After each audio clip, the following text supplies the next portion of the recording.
Good morning everyone. आज है 4 नवंबर 2023, daily current affair by SSR. So guys, आज का जो सेशन है बहुत ज्यादा इंपॉर्टेंट है और बहुत ज्यादा इंटरेस्टिंग है। तो चलिए वीडियो को स्टार्ट करते हैं। अगर आप लोग न्यू है मेरे चैनल पे तो सबसे पहले आप मेरे वीडियो को सब्सक्राइब कर लीजिए और वीडियो को लाइक कर दीजिए। आप सभी को कमेंट बॉक्स में लिखना है जय हिंद जय भारत। और यहाँ हम सबसे पहले क्या करेंगे, क्विक रिवीजन करेंगे जो कि होगा ये आपका 3 नवंबर से रिलेटेड। ठीक है, तो फर्स्ट क्वेश्चन आप सभी के सामने है, हाल ही में किस स्टेडियम में सचिन तेंदुलकर की प्रतिमा का अनावरण किया है? तो आपको याद रखना है, महाराष्ट्र में अभी वानखेड़े स्टेडियम में जो है सचिन तेंदुलकर की प्रतिमा का अनावरण किया गया है।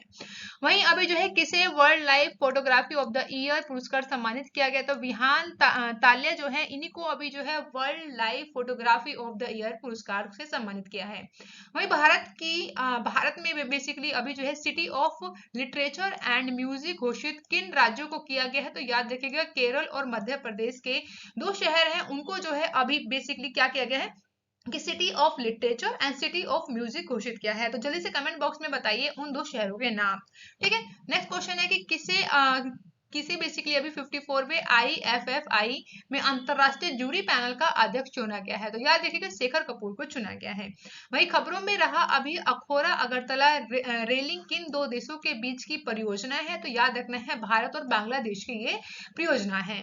वही संयुक्त राज्य महासभा में गाजा प्रस्ताव को मंजूरी दी है। ये प्रस्ताव जो है किस देश के द्वारा शुरू किया गया है, तैयार किया गया है? तो याद रखिएगा, जॉर्डन के द्वारा अभी जो है अभी गाजा प्रस्ताव को अभी बेसिकली यहाँ पे क्या किया गया है, इसे तैयार किया गया है और संयुक्त राज्य महासभा के द्वारा इसे मंजूरी भी दे दी गई है।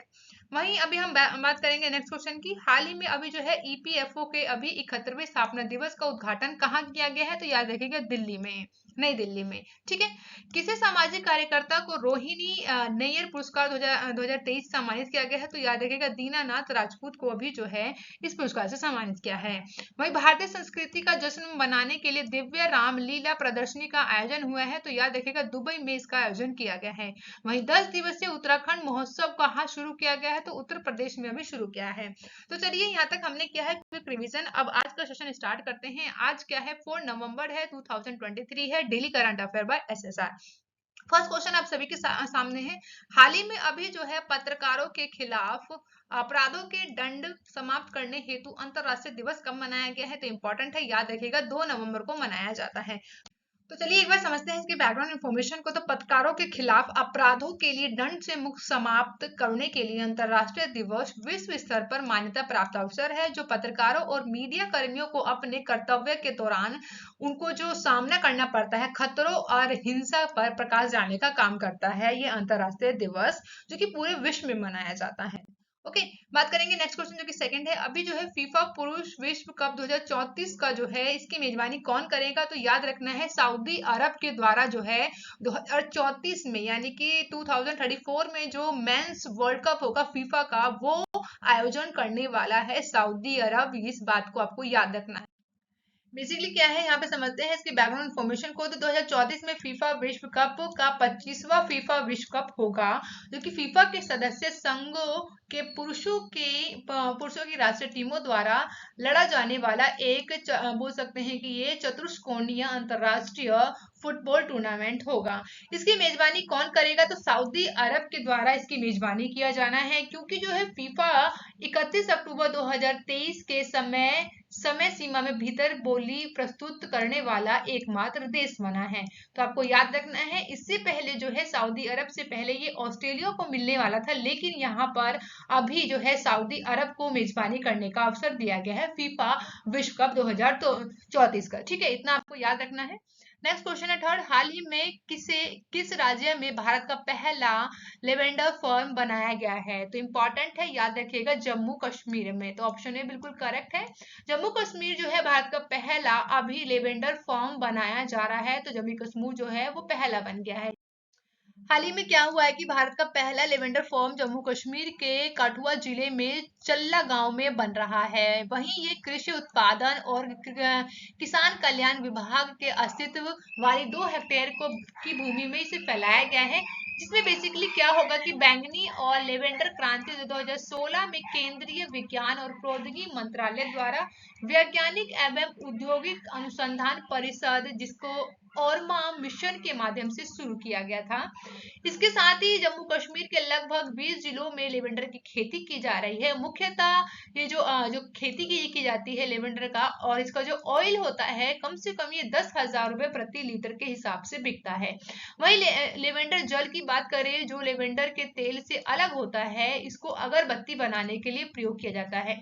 साथ ही साथ आपको याद रखना है लेवेंडर जो है इसके जो फूल होते हैं, इससे जो है साबुन और अलग तरीके की जो भी बोल सकते हैं कि आपके कॉस्मेटिक प्रोडक्ट्स होते हैं उन सभी को बनाने का काम करता है। ठीक है, तो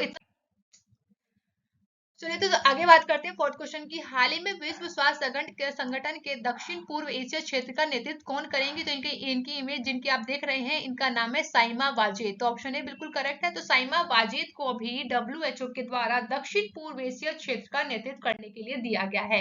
तो चलिए समझते हैं एक बार बैकग्राउंड फॉर्मेशन, जो कि आप लोगों के लिए बहुत ज्यादा इंपॉर्टेंट रहेगा। तो बांग्लादेश की साइमा वाजेद जो कि विश्व स्वास्थ्य संगठन के दक्षिण पूर्व एशिया की क्षेत्रीय निदेशक होंगी।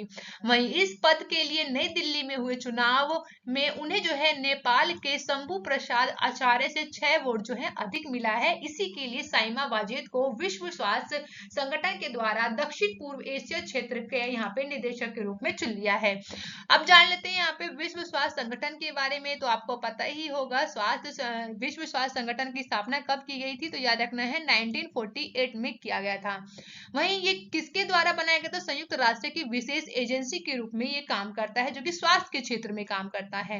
वहीं आपको याद रखना है मुख्यालय कहाँ है? तो मुख्यालय आपको याद रखना है जेनेवा यानी स्विट्जरलैंड में WHO का मुख्यालय है। वर्तमान में बात करें तो इसमें कितने देश शामिल हैं? तो 194 इसमें जो है देश शामिल है, जो कि मेंबर्स हैं, जो कि 150 देशों के इसके कार्यालय होने के साथ साथ इसके जो है 6 क्षेत्रीय कार्यालय भी हैं। वहीं यह एक अंतर सरकारी संगठन है जो कि अपने सदस्य राष्ट्रों के स्वास्थ्य मंत्रियों के सहयोग से कार्य करता है। इसी के साथ WHO वैश्विक स्वास्थ्य मामलों पर नेतृत्व प्रदान करते हुए स्वास्थ्य अनुसंधान आबादी संबंधी एजेंडा को आकार देता है और विभिन्न मानदंडों एवं मानक आधार निर्धारित के कार्यों पर ये काम करता है। इसी के साथ WHO का जो साक्ष्य आधारित नीति विकल्पों को स्पष्ट रूप करता है, जो कि देशों के तकनीकी सहायता प्रदान कराता है। साथ ही स्वास्थ्य संबंधी रुझानों में भी निगरानी और उनका मूल्यांकन समय समय पर करता है।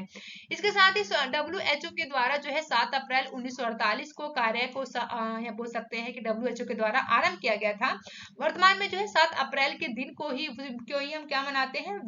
विश्व स्वास्थ्य दिवस के रूप में मनाया जाता है पूरे विश्व भर में। तो ये हमने सारी डिटेल जानी है किसके बारे में? WHO के बारे में, जो कि बेसिक है, बहुत ज्यादा इंपॉर्टेंट है। नेक्स्ट क्वेश्चन की बात करेंगे। हाल ही में अभी जो है टाटा रिन्यूएबल एनर्जी के MD एंड CEO कौन बने हैं? तो इनका नाम है दीपेश नंदा। तो ऑप्शन डी बिल्कुल करेक्ट है। इनकी इमेज आप देख रहे हैं, इनका नाम है दीपेश नंदा, जो कि टाटा रिन्यूएबल एनर्जी के MD एंड CEO के रूप में चुने गए हैं। वही हाल ही में अभी किस देश में जो है 71वें अंटार्कटिका वैज्ञानिक अभियान की शुरुआत की गई है? तो याद रखिएगा चाइना के द्वारा इसकी शुरुआत की गई है। ठीक है, नेक्स्ट क्वेश्चन है 7। हाल ही में किसे 2023 का ब्रिटिश अकादमी पुस्तक पुरस्कार से सम्मानित किया है? तो इनकी इमेज आप देख रहे हैं, इनका नाम है नंदिनी दास। क्या नाम है? तो आपको याद रखना है नंदिनी दास, जिन्हें अभी जो है 2023 का ब्रिटिश अकादमी पुस्तक पुरस्कार से सम्मानित किया गया है।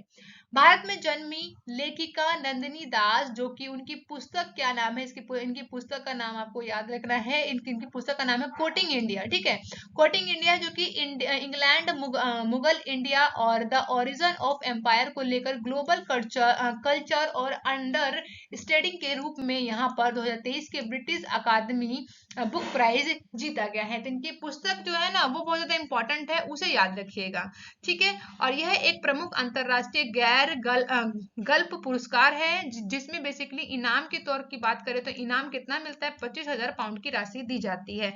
तो ये बहुत ज्यादा इंपॉर्टेंट नेम है इनका, नंदिनी दास जी का। ठीक, बात करते हैं नेक्स्ट क्वेश्चन की। हाल ही में किस राज्य के हाईकोर्ट ने महादोई वन्य जीव अभयारण्य में टाइगर रिजर्व का गठन का आदेश दिया है? तो कौन से हाईकोर्ट के द्वारा दिया गया है? तो आपको याद रखना है ऑप्शन सी, यानी गोवा के द्वारा। तो गोवा हाईकोर्ट के द्वारा अभी महादोई वन्य जीव अभयारण्य में टाइगर रिजर्व के लिए भी यहाँ पे अनुमति दे दी गई है। ठीक है। तो 24 जुलाई 2023 की बात करें तो बंबई हाईकोर्ट की गोवा पीठ में महादोई वन्यजीव अभयारण्य और पड़ोसी क्षेत्र में बाघ रिजर्व की स्थापना का संबंध में गोवा सरकार को निर्देश जारी किए गए थे, जिसका बेसिकली अब जो है यहाँ पर गोवा हाईकोर्ट के द्वारा अब यहाँ पे इस चीज की मंजूरी दे दी गई है। ठीक है, अब यहाँ पे समझ लेते हैं एक बार कि राष्ट्रीय बाघ संरक्षण प्राधिकरण के बारे में, जो कि इंपॉर्टेंट है। ये बेसिकली काम क्या करता है, तो ये पर्यावरण, वन और जलवायु परिवर्तन मंत्रालय के तहत एक वैधानिक निकाय है, जिसका गठन जो है बाघों के बेहतर ढंग से संरक्षण के लिए 2006 में संशोधित वन्यजीव आरक्षण अधिनियम 1972 के प्रावधानों के तहत किया गया था। बेसिकली प्रोजेक्ट टाइगर के यहाँ पर बात करें तो निर्देशों के कानून और अनुपालन हेतु वैधानिक अधिकार प्राप्त किए गए हैं।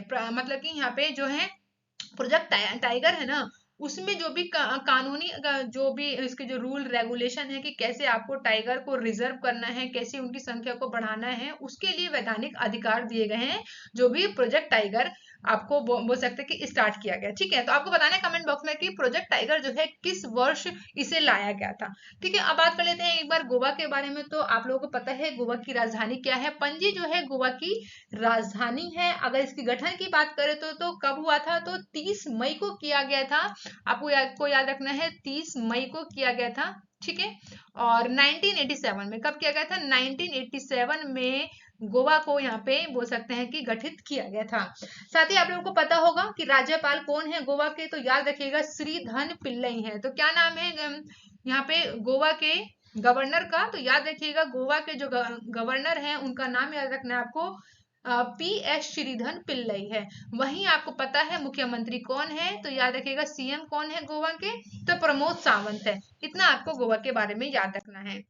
नेक्स्ट क्वेश्चन की बात करेंगे जो कि 9 है, हाल ही में वैश्विक आवास मूल्य वृद्धि में कौन शीर्ष पर रहा है, तो मनीला जो यहाँ पे आप बोल सकते हैं कि मनीला जो है वैश्विक आवास मूल्य वृद्धि में टॉप पर रहा है। तो इंपॉर्टेंट है, आपको याद रखना है। अब इसकी बैकग्राउंड इन्फॉर्मेशन को समझते हैं। तो नाइट फ्रैंक के प्राइम ग्लोबल सिटीज इंडेक्स के अनुसार मुंबई के वैश्विक शहरों के बीच जो है प्रमुख आवश्यक कीमतों में वर्ष प्रति वर्ष चौथी सबसे अधिक वृद्धि दर्ज की गई है, जबकि मनीला जो है इसमें टॉप रैंक पर आया है।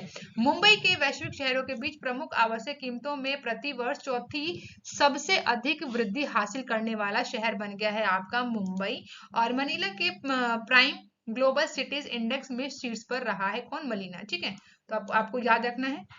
यहाँ पे आप लोग देख सकते हैं कि ग्लोबल सिटी इंडेक्स है, इसके अंदर जो है रैंक आप लोग देख सकते हैं, सिटी देख सकते हैं और चेंजेस देख सकते हैं कि बेसिकली यहाँ पे जो रहने की जो आवासीय जो कीमतें हैं उसमें कितना चेंजेस हो रहा है। ठीक है, तो आपको याद रखना है फर्स्ट रैंक पे कौन है, मनीला है, और यहाँ पे सेकंड पे कौन है, दुबई है, थर्ड पे आपको याद रखना है संघई है, फोर्थ पर है हमारा सबसे महंगा शहर जो कि मुंबई है। ठीक है, तो इतना आपको याद रखना है। अब बढ़ते हैं आगे जो कि है 10 क्वेश्चन। हाल ही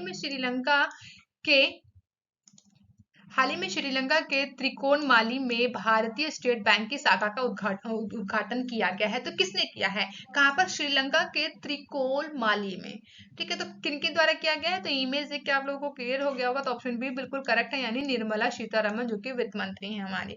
तो इन्हीं के द्वारा जो है श्रीलंका के त्रिकोणमाली में अभी भारतीय स्टेट बैंक की शाखा यानी ब्रांच का यहाँ पे उद्घाटन किया गया है। तो चलिए एक बार बैकग्राउंड को यहाँ पे समझते हैं शॉर्ट नोट को। तो केंद्रीय वित्त मंत्री निर्मला सीतारमन के द्वारा 2 नवंबर को यहाँ पर आपको याद रखना है 2 नवंबर 2023 को पूर्व श्रीलंका में भारतीय स्टेट बैंक यानी SBI के द्वारा त्रिकोमाली में यहाँ पर शाखा का उद्घाटन किया गया है। साथ ही आपको ये याद रखना होगा यहाँ पे कि जो SBI है ना वो सबसे बड़ा भारतीय वाणिज्यिक बैंक है, जो कि 18 यानी कि 1864 में श्रीलंका में कार्यरत है तब से ही। तो दोनों फैक्ट को आपको याद रखना है। तो चलिए एक बार जान लेते हैं यहाँ पे श्रीलंका के बारे में। तो श्रीलंका को याद रखना हिंद महासागर में एक द्वीपीय देश है जो कि पाक जल, डमरू, मध्य और मन्नार की खाड़ी जो है भारत और श्रीलंका को अलग करते हैं। वहीं आपको याद रखना है कि प्राचीन यूनानियों द्वारा इस देश को क्या बोलते थे, ट्रेम्पोबेन कहा जाता था, लेकिन 1972 में इसका नाम बदलकर श्रीलंका कर दिया गया। वहीं श्रीलंका की जो राजधानी है वो 2 राजधानी है, एक क्या है श्री जयवर्धने पुराकोट्टे है जो कि विधायी राजधानी है। वहीं श्रीलंका की अगर अगर बात करें कि कार्य और न्यायिक राजधानी क्या है, तो कोलंबो जो है, कोलंबो जो है वो यहाँ की क्या है, दूसरी राजधानी है जो कि कार्य और न्यायिक राजधानी है। वहीं मुद्रा क्या है, तो श्रीलंकाई मुद्रा है। और यहाँ के राष्ट्रपति कौन है, तो रानिल विक्रम सिंघे जो है यहाँ के राष्ट्रपति हैं। प्रधानमंत्री का नाम आप लोग मुझे कमेंट बॉक्स में बताएंगे, जल्दी से चलिए तो यहाँ बात करेंगे हम लोग जीके डोज के बारे में, जो कि बहुत ज्यादा इंपॉर्टेंट है आप लोगों के लिए किसी भी एग्जाम के लिए। फर्स्ट है आप लोगों के सामने क्वेश्चन, भारतीय संविधान के किस संशोधन द्वारा प्रस्तावना में दो शब्द जो कि समाजवादी और धर्मनिरपेक्ष को जोड़ा गया था। तो याद रखिएगा संविधान के 42वें संशोधन अधिनियम के द्वारा कब किया गया था, 1976 में किया गया था। वहीं जब राष्ट्रपति और उपराष्ट्रपति दोनों जो है पद एक साथ खाली हों, तब पद पर अस्थायी रूप से कौन काम करेगा, तो भारत के मुख्य न्यायाधीश यानी चीफ जस्टिस ऑफ इंडिया उस समय काम करते हैं, जो कि अस्थायी रूप से काम करते हैं। वही वायुमंडल के सबसे निचले वाली परत क्या होती है, शोभ मंडल होती है, ये याद रखना है। धुली हुई सब्जियों को धोने से कौन सा विटामिन निकल जाता है, तो विटामिन बी और सी जो है धुली हुई सब्जियों के धोने से निकलता है। आपको ये भी याद रखना है, ध्वनि नहीं गुजर सकता, कहाँ से, तो निवार्ड से जो है ध्वनि नहीं गुजर सकता है। भारत में राष्ट्रीय आय की गणना किस संस्था के द्वारा किया जाता है, तो केंद्रीय सांख्यिकी संगठन के द्वारा भारत में राष्ट्रीय आय की गणना की जाती है। वहीं आपको ये भी याद रखना है, यूनिसेफ का मुख्यालय कहाँ है, तो न्यूयॉर्क में जो है यूनिसेफ का मुख्यालय है।